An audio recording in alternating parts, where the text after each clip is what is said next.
మంది కలిసి వచ్చిన వైసీపీని ఓడించటం అంత ఈజీ కాదు. నేను కార్యకర్తలను నమ్ముకున్నాను, నేను యుద్ధానికి సిద్ధమయ్యాను, మీరు సిద్ధమని కార్యకర్తలను ఆయన సిద్ధం చేస్తున్నారు, కార్యకర్తలు కూడా సిద్ధంగా ఉన్నారు అంటున్నారు వేణుగోపాలకృష్ణ గారు. 5 ఏళ్లలో ఏం చేశారో కొన్ని కీలక రంగాలకు సంబంధించి కొన్ని అంశాలను కూడా స్పృశించారు ఆయన. రాజా గారు చాలా సంతోషం అండి. మంత్రి గారికి మీకు నమస్కారం, అదేవిధంగా ప్రేక్షకులు కూడా నమస్కారం. చాలా అందంగా అబద్ధాలు ఆడటం అనేది వైసీపీ పార్టీకి ఆనవాయితీగా వస్తున్నటువంటి ఆచారం. ఎందుకంటే ముఖ్యమంత్రి చాలా స్పష్టంగా కళ్ళార్పకుండా అబద్ధాలు చెప్పగలిగినటువంటి నేపథ్యం. ఈరోజు అభివృద్ధి చేశాను నేను దీన్ని సతీష్ గారు రాజా గారికి అడ్డుపడ్డ కానీ దీన్ని పూర్తిగా ఖండిస్తున్నాను. అబద్ధం అంటే అలా ఉంటదండి, చంద్రబాబు లా ఉంటది. Right right right okay okay Raja garu మాట్లాడిన తర్వాత రాజా గారు మాట్లాడిన అవకాశం ఇస్తాను. ఇద్దరు చాలా సీనియర్ మాట్లాడేటువంటి వ్యక్తి, ఇద్దరు కింద స్థాయి నుంచి స్థాయికి వచ్చిన వాళ్ళే. నేను అడ్డుపట్టలేదు. రైట్ రైట్ ఒకసారి నాకు అవకాశం ఇవ్వండి ప్లీజ్ ప్లీజ్. 1 by 1 మాట్లాడదాం, మీకు ఖచ్చితంగా అవకాశం ఇస్తాను వేణుగోపాలకృష్ణ గారు. మీరు ఇద్దరిని పెట్టింది కారణం కూడా అదే. ఇద్దరు చాలా సీనియర్స్, కింద లెవెల్ నుంచి పై లెవెల్కి వచ్చిన పొలిటీషియన్స్ మీరిద్దరు, చాలా గౌరవభావంగా మాట్లాడే వ్యక్తులు కూడా మీరిద్దరు. అటు భాష కానీ డిబేట్లు అందుకే అందుకే రాజా గారు మాట్లాడిన తర్వాత ఖచ్చితంగా వివరణ ఇచ్చే సందర్భంలో మీరు మాట్లాడండి. 1 by 1 మాట్లాడదాం. రాజా గారు మాట్లాడండి. ఈరోజు ఎందుకు ఈ మాట అన్నానంటే నేను వేరే రకంగా మాట్లాడదలుచుకున్నాను. ఒకటి వాస్తవం ఏంటంటే ఈ రాష్ట్రంలో అప్పులు సంక్షేమం గురించి మాట్లాడుతూ ఉన్నారు. ఈ 5 సంవత్సరాల బడ్జెట్ చూసుకుంటే 4 సంవత్సరాల బడ్జెట్ అయింది, 5వ సంవత్సరం బడ్జెట్ ప్రవేశపెడతారో లేదో తెలియదు. 4 సంవత్సరాల బడ్జెట్ ని మనం దగ్గర చూసుకుంటే 11 లక్షల కోట్ల రూపాయల బడ్జెట్. అదేవిధంగా అప్పులు కూడా 11 లక్షలు అయింది. అందులో 8 లక్షల అప్పులు వీళ్ళు చేసిన అప్పులు. అంటే దాదాపు 19 లక్షల కోట్ల అప్పుల్లో వీళ్ళు ఇచ్చిన 2,52,000 కోట్ల రూపాయలు పేదవాడిని ఇచ్చి ఈ పేదవాడిని జీవన విధానాన్ని, జీవన ప్రమాణాలని మార్చి ఒక పూరింట్లో ఉంటే చాలా అందమైన భవంతులో జీవించేలాగా అన్ని రకాలుగా జీవిస్తున్నాడని చెప్పడానికి చేసే ప్రయత్నం శుద్ధ అబద్ధము అని చెప్పేది నేను మనవి చేస్తా ఉన్నా. శాస్త్రీయబద్ధంగా స్టాటిస్టికల్ రిపోర్ట్స్ ఏమైనా ఉంటే వాళ్ళని ఫర్నిష్ చేయమనంటే, లేదంటే నేను ఫర్నిష్ చేస్తాను. ఎందుకు చెప్తున్నా అంటే ఈ రోజున విద్యా విధానం గురించి వీళ్ళు మాట్లాడారు. వాళ్ళని మా పిల్లలేనా, మీ పిల్లలు ఇంగ్లీష్ మీడియం చదువుకోకూడదా అంటే నేను అడుగుతా ఉన్నా, మా పిల్లలేనా మీ పిల్లలేనా అని మీరు మాట్లాడినటువంటి సందర్భాన్ని ఉదాహరించి ఎందుకు MCA, MBA లేకపోతే MTech లేకపోతే PhDకి రియంబర్స్మెంట్ తీశారు ఈ ప్రభుత్వం? What is the reason?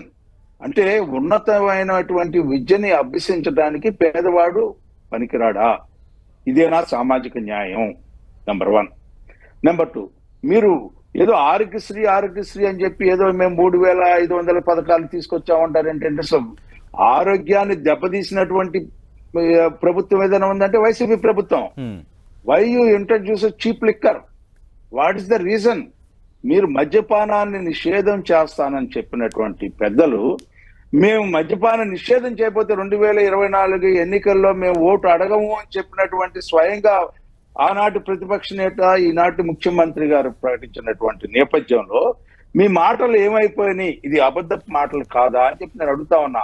ఇంకొకటి ఏమిటంటే దాని వల్ల దాదాపు 30,000 మంది చనిపోయారు. మీరేదో మేము ఆరోగ్యశ్రీ వైద్యం అందించారంటారండి. ఆరోగ్యాన్ని కాపాడలేనటువంటి ప్రభుత్వము, పాలన సరైనటువంటి రీతిలో నడపనటువంటి ప్రభుత్వము, గంజాయి రాష్ట్రంగా మార్చినటువంటి ప్రభుత్వము, గుట్కా రాష్ట్రంగా మార్చినటువంటి ప్రభుత్వము, ప్యాకార్డు రాష్ట్రంగా మార్చినటువంటి ప్రభుత్వం. మీరు యువకులు ఏదో బాగు చేశారంటారండి. ఒక నిమిషం సార్, నేను మాట్లాడితే minister you are having a privilege.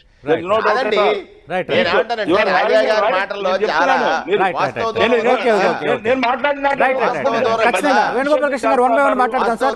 రాజా గారు డైరెక్ట్ పాయింట్ లోకి వచ్చాను సార్. రాజా గారు డైరెక్ట్ గా పాయింట్ లోకి వచ్చాను సార్. చంద్రబాబు కదా. మద్యపాన నిషేధం చేస్తారు. మద్యపానం నిషేధం ఎత్తేసింది ఎవరు? చంద్రబాబు కదా. మద్యపానం మీద మాట్లాడే నైతిక అర్హత వారికి ఉందా?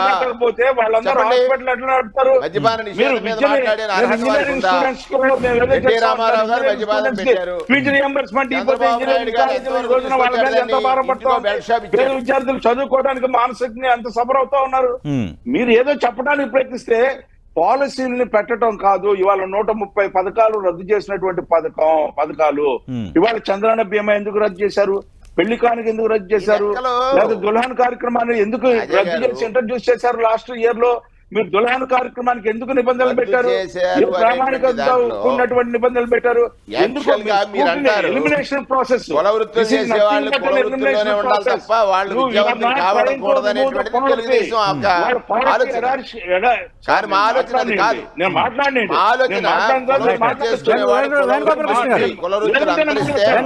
ప్రత్యామ్నాయ జీవనం విద్య రాజ్యాంగ నిర్మాత బాబాసాహెబ్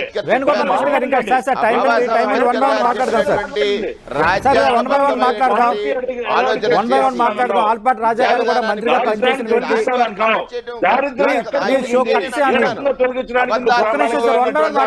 దయచేసి సమాధానం చెప్పాల్సింది మీరేం చేశారు? కార్యక్రమం ఉద్దేశం ఏంటో మీరు ఆల్రెడీ వివరించారు. ప్రతిపక్షాలు అభ్యంతరాలు వ్యక్తం చేస్తున్నారు. దానికి సమాధానం చెప్తారు కదా. చూడమనండి. గ్రామం వెళ్ళినా కూడా ఎలా స్కూల్స్ మారాయి, ఎడ్యుకేషన్ లో మన పిల్లలు ఎంత ఎదిగారు, ఫౌండేషన్ ఎలా ఉంది, ఇవన్నీ గమనించకుండా ఎందుకు మాట్లాడతారు? ఈ 4 సంవత్సరాల 9 నెలల కాలంలో ప్రజలతో ఆటాడుకున్నారు. మీరు ప్రజలతో ఆటాడుకొని ఇంకా పైన రాజా గారు మీరు ఆడుకున్నారు కాబట్టి ప్రజలు మీకు తీర్పిచ్చారు. నేను మీకు ఖచ్చితంగా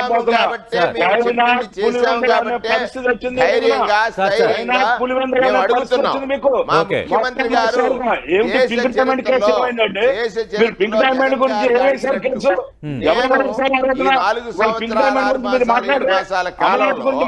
చేసింది నీ ఇంటికి మంచి జరిగితే, నేను చేసిన దాని వల్ల నీ ఇంటికి మంచి జరిగితేనే ఓటు వేయండి, మంచి జరిగితేనే ఓటు వేయండి అని ధైర్యంగా అడిగేటువంటి నాయకుడు చంద్రబాబు నాయుడు అడగలరా? నేను మంచి చేశాను మీకు 14 ఏళ్ళలో, నాకు ఓటు వేయండి అని అడుగుతాడా? ఆయన ఏం చేస్తున్నాడు? పవన్ కళ్యాణ్ గారు రమ్మంటాడు, లేదా ఈయన రామోజీరావు గారు రమ్మంటాడు. అబద్ధం రాయించాడు.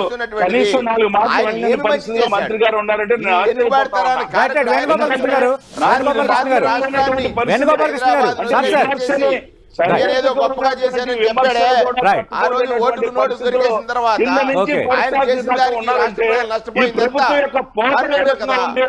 ప్రజాస్వామ్య విలువలు కాపాడే విధానంలో మీరు ఉన్నారా అని చెప్పి అడుగుతా. ఇవాళ మీరు చేసే మీరు దురహంకారమైనటువంటి పాలన, ఇవాళ ఎవరు కూడా మాట్లాడలేనటువంటి పాలన మీరు ఏమైందండి? రాష్ట్రంలో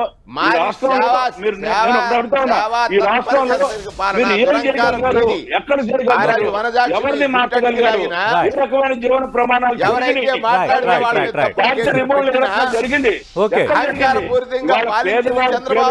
వచ్చినటువంటి ప్రభుత్వం రైతుల ఆత్మహత్యలు 3000 కదలి రాము అంటున్నారు. తెలుగుదేశం ఒక నినాదం ఇస్తే ప్రజలు ఏమంటున్నారు చూసాం కదా. గతంలో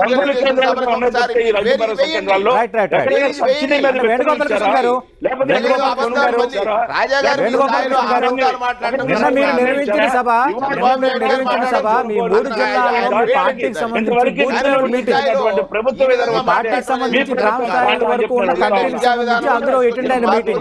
భారతదేశమే కాదు ప్రపంచ దేశాల్లో అనేక మంది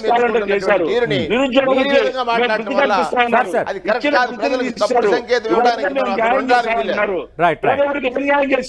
ఎక్కడ నిరుద్యోగ వృత్తిని ఇచ్చావు? ఎక్కడ నిరుద్యోగాన్ని ప్రయత్నించావు?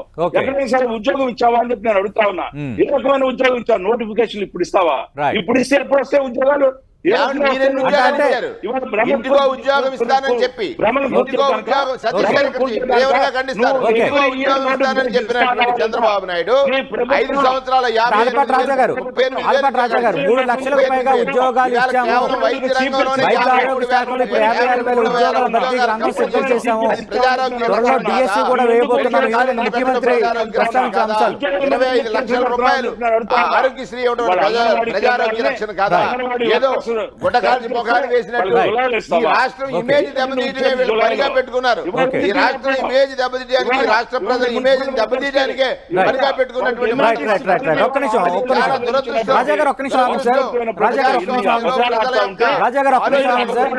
ప్రజల యొక్క ఆలోచనతో వేసినటువంటి ఓటు వల్ల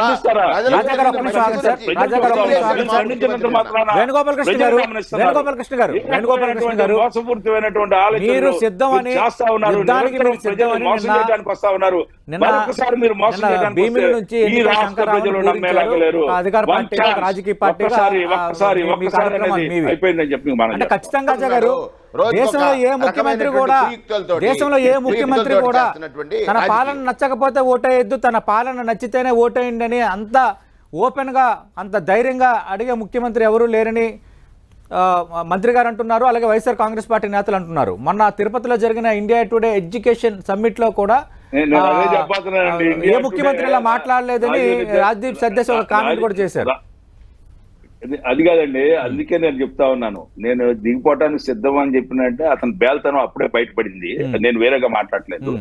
నేను చెప్పే అంశంలో మంత్రి గారు అయినా సరే, ఈ ప్రభుత్వంలో ఉన్న అధినేత అయినటువంటి జగన్మోహన్ రెడ్డి గారు అయినా సరే, ఇవాళ మీరు చెప్పే అంశాల్లో ఒక్క అంశం కూడా నిజం లేదని చెప్పి నేను చెప్పినా కూడా, వేణుగోపాల్ గారు నిజం అని చెప్పినా కూడా ప్రజలు గమనిస్తా ఉన్నారు. ఇవాళ ప్రజలు సిద్ధంగా ఉన్నారు. ఇప్పుడు దాకా మీరు ఆట ఆడారు ప్రజలతో, ఇక వాళ్ళు ఆడబోతా ఉన్నారు. 5 కోట్ల ఆంధ్రుల్ని నిర్వీర్యం చేసినటువంటి ఏకైక నాయకుడు ఎవరైనా ఉన్నాడంటే, ప్రజాస్వామ్యాన్ని అపహాసం చేసి వ్యవస్థల్ని నిర్వీర్యం చేసి గుప్పిట్లో పెట్టుకొని ఆ రకంగా విలయతాండం చేసినటువంటి ఏకైక వ్యక్తి ఈ రోజున జగన్మోహన్ రెడ్డి గారు. ఆ జగన్మోహన్ రెడ్డి గారు ప్రజలు ఆడటానికి సిద్ధంగా ఉన్నారు. ప్రజలే ఆడతారు. ఇవాళ క్యాంపెయినర్స్ ప్రజలు అని చెప్తున్నాడు కదా, ఆ ప్రజలే క్యాంపెయినర్స్ గా మారారు. ఖచ్చితంగా ఈయన యొక్క చరిత్ర పరిసమాప్తం. ఈయన విదేశాలకు వెళ్లాల్సినటువంటి ఎన్నికల ముందు ఎన్నికల తర్వాత ఆయన తెలుసుకోవాలి. రాజా గారు ఇవన్నీ పెద్ద మాటలు. వేణు గారు, నేను వేరేగా చెప్పట్లా, ఎందుకంటే నేను వేరేగా చెప్పట్లా, వాస్తవాన్ని చెప్పా. Right. Thank you Venugopal Krishna garu. Thank you all party రాజా గారు. నిజంగా ఆంధ్రప్రదేశ్లో యుద్ధం మొదలైంది అనడానికి ఈరోజు ఉదయం డిబేట్ మీకు ప్రత్యక్ష ఉదాహరణ.